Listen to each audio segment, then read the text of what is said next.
Now for our third keynote of the morning, please welcome to the stage the CEO and President of Coach, Joshua Schulman, for an interview with retail reporter from CNBC, Courtney Reagan.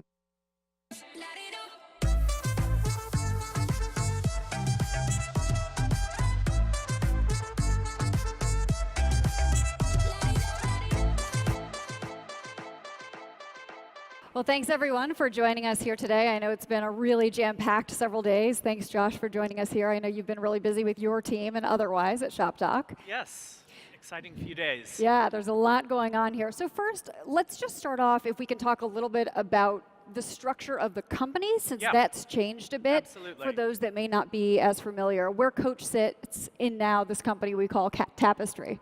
Yes, I think there may be a little bit of confusion on that, so I'm happy to share. So as you know, that Coach is a 76-year-old brand, and Coach Inc. was the publicly traded company that ran the Coach brand globally for many years. Within the last few years, Coach Inc. had been on a journey to become a multi-brand company. And so the first acquisition was Stuart Weitzman a few years ago, and more recently, the group acquired Kate Spade. And so I think you know Victor Luis, and so he was the architect of this strategy. And it was always his vision that as we became a multi-brand group, that the name of the company, the holding company, would change. But the name of the brand remains Coach. It is the flagship brand within our group, and that is the consumer-facing brand. And I think what is important about our strategy is that it's all about the individual expression of each of those brands being powered by a common platform. And that's what Tapestry springs from the former Coach Inc., but will bring to these other brands. So basically, you're going to share some synergies, to simplify it, perhaps back of house, things that we can't see as the consumer. Exactly. But what we do see as the consumer, Kate Spade, Coach, Stuart Weitzman, we see separately. They don't blend together. You're not selling Stuart Weitzman shoes in Coach stores. Right. Why not? Well, that's very deliberate. That each brand has its own story to tell, has its own product positioning, has its own consumers. And what we found in the consumer research is there's actually relatively little crossover between the Coach and Kate Spade customers, for instance. And that allows us to have similar categories, but very different types of expressions in the brand. And so if you go into a Coach store, you're really entering into a world of what we call modern luxury. And under Stuart Weaver's creative direction, how he has brought forward our tradition of leather craft and infused that with a New York cool of fashion relevance and fashion style, which is very different from the aesthetic in a Kate Spade or a Stuart Weitzman. So you're not necessarily trying to graduate a Kate Spade shopper into Coach as she potentially gets older in life and looks less for colorful and more for classic. You're just growing them separately. Yeah, the idea is to grow them separately. Now, we would prefer if a Kate Spade customer also shops Coach than a third brand, but they're very deliberate strategies to keep the front end independent. So in terms of product look and design, marketing, store concept, all of those are very independent. Where our group has expertise to leverage in an area like supply chain, that is an area where we can really benefit from the scale that bringing these brands together can do. And so the way that you sell your products, you have a direct-to-consumer online on your website for each of the various brands, of course. You sell in your own stores. You have wholesale partners. But the wholesale partnerships potentially have been the ones that have changed the most recently. If we're talking about department stores, for both you and some of your competitive set when we're talking about the premium brand. Where are you today in your relationship with department stores? Is that still working for Coach? Yeah, so the Coach brand a few years ago entered into a transformation strategy, which I know you've covered and probably a lot of you are familiar with. And as part of that transformation, it was really about, one aspect was about reducing promotional impressions, both online and in multi-brand retailers. And as this transformation evolved, that included closing some points of sale and pulling back distribution. I am lucky enough to have joined the company last year and inherited a relatively clean slate with the department store distribution.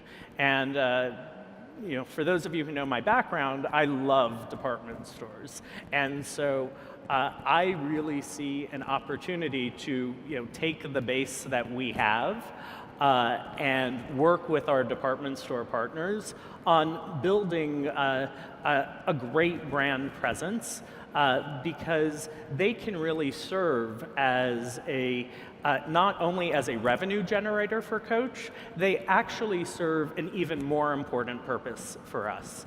They serve a purpose when we execute right those partnerships. They can really serve as a beacon to our brand and drive brand awareness and get people to also cross the lease line into a Coach directly operated store or discover us online. And in addition, they also provide an important benchmarking reference for us to understand how we're faring in the marketplace. And there are a lot of, I think we heard at Shop Talk from some department stores that are thinking really innovatively about their customer and about the role that brands play within their networks. So I think everyone in this room is rooting for retail success, but of course we all know the headlines. Maybe I've written some, maybe I haven't, about the death I've read some of them. about the death of the physical store. But truly, when you look at the numbers, we all know them in this room, that the majority of sales are still coming from physical retail. Coach certainly has physical stores of its own, the outlet formats. We've just talked about department stores. What makes the physical store footprint still financially viable for Coach? And I imagine labor's getting more expensive too. Right. Well, there are really two aspects to that question. Sure. So from a financial perspective, the customer likes to shop in stores and online, and there are business models that we have that are financially viable and growing in both channels. And increasingly, we don't talk about channels. We're really looking at the way the customer wants to shop in a holistic manner. But the more exciting thing is the role that the store can play in this ecosystem, where the customer is waking up and isn't saying, I'm going to shop this channel. I have never heard a customer in all of my years in retail say that they're going to a channel.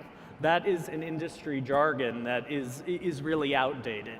But the customer says, I'm going to go to Coach, or I'm going to go to another great brand. And that's really the power of brands. So how do we harness the power of our retail network, and how do we harness the power of our online presence to create something that is symbiotic, but also to create meaningful and exciting connections with customers? And one example is we started to roll out a craftsmanship bars a few years ago in our stores, which really was a nod to our roots as a New York City house of leather. In the craftsmanship bars, you could have monogramming, you could have repairs, and then we started to do a little bit of customization and made to order in stores. And now, made to order isn't unusual in the luxury industry. Different brands have made to order components. But then we took that a step further, and we introduced earlier in this fiscal year, so last fall, we introduced what we call Coach Create.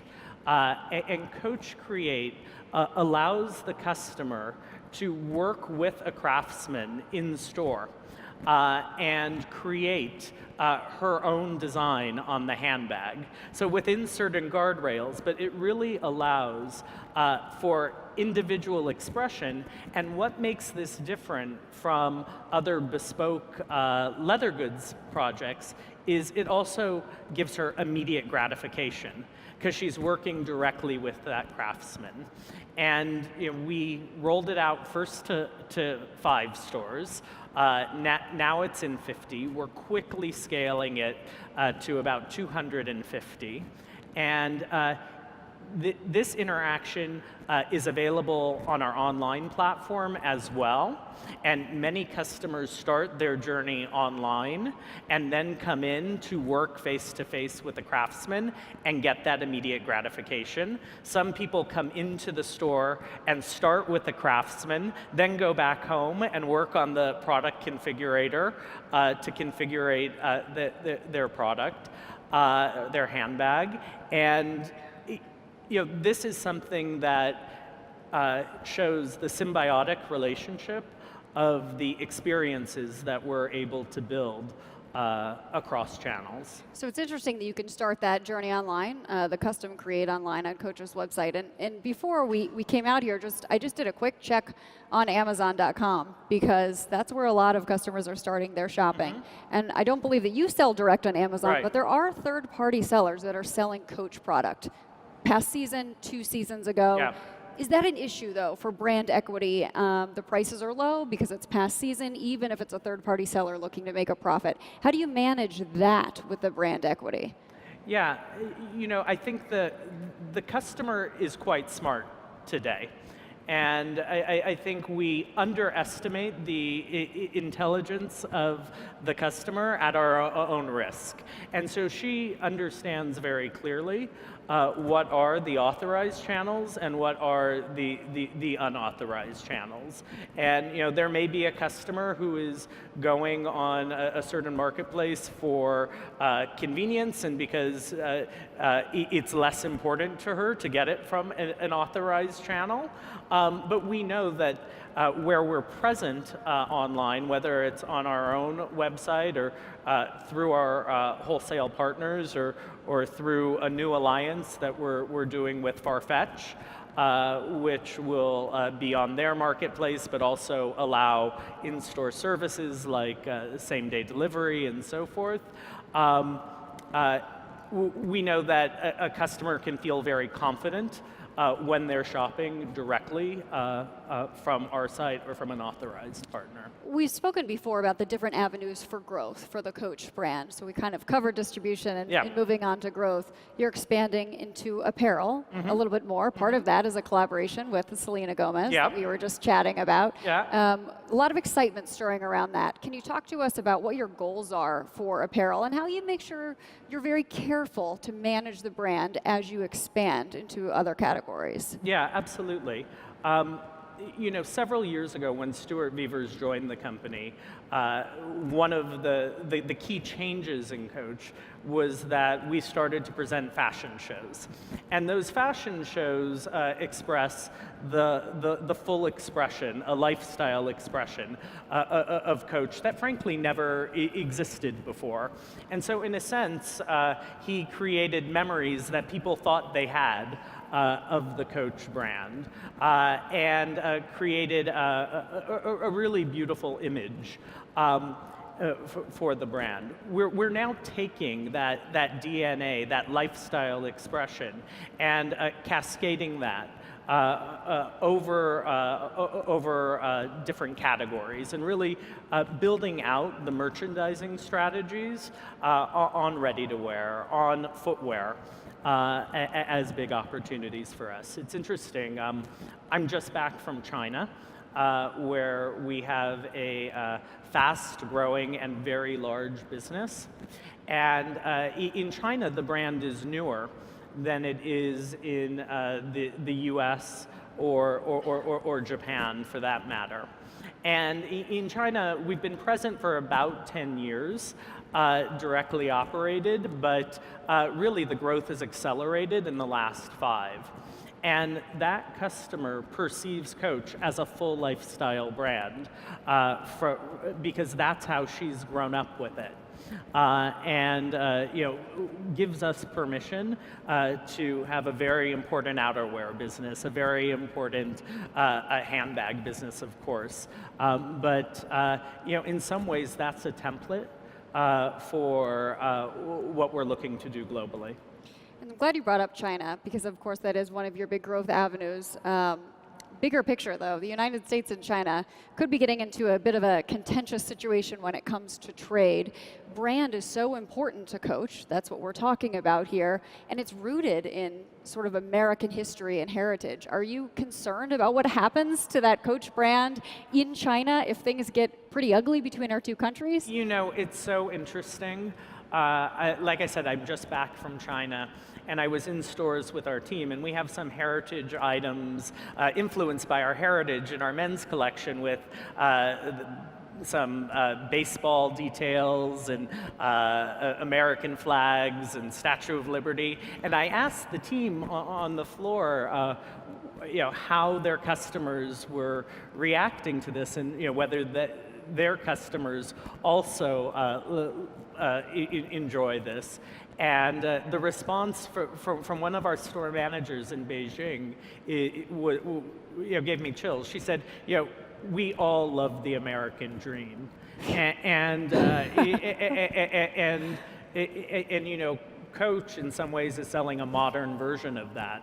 And it's as valid if you're in Shanghai as if you're in St. Louis.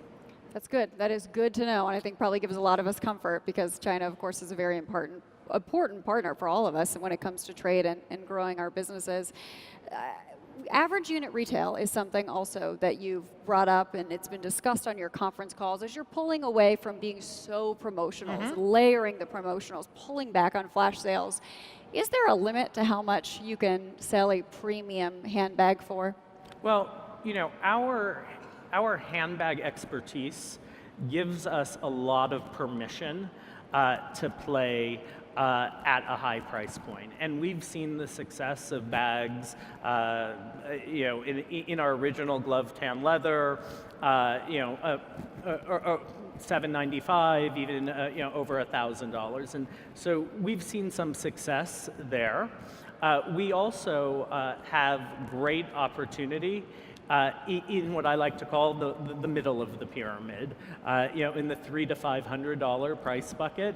And that's been a real focus for us, because as we built the top of the pyramid, we had some voids in the middle. And one of our exciting product initiatives has been the relaunch of Coach Signature, which we had really moved away from as the fashion trend moved away from logos, and as we were really focusing on the leather piece of our brand. And it was interesting because over the summer, last summer, we were starting to get requests from some of our most elevated customers in the world, whether it was Bon Marché in Paris or Saks Fifth Avenue in New York, who were saying, the logo is back, and even some editors in edgy fashion magazines, Corinne Rotfeld in Paris, were including Coach Signature in their stories. And Stuart at the time was inspired to bring it back in a collaboration with Keith Haring, and it's been very well received. Introducing it to a new generation. We're almost out of time, but I want you to just touch on Selena Gomez and the partnership that you've had with her. It's really paid off, and it hasn't always been the case with some brands that have worked with celebrities. Perhaps it wasn't inauthentic, or for whatever reason, it just didn't pay off.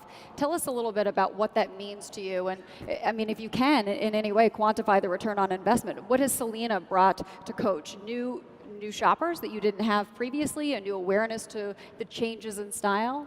Yeah, I can't quantify it for you, but Selena and Stuart, and Selena and the Coach brand have a very authentic relationship. So again, I think the consumer, she understands when a relationship is manufactured, and she understands when it's authentic. I think Selena has a terrific personal style, and her collaborations with Stuart have been a great expression both of her style and of Coach.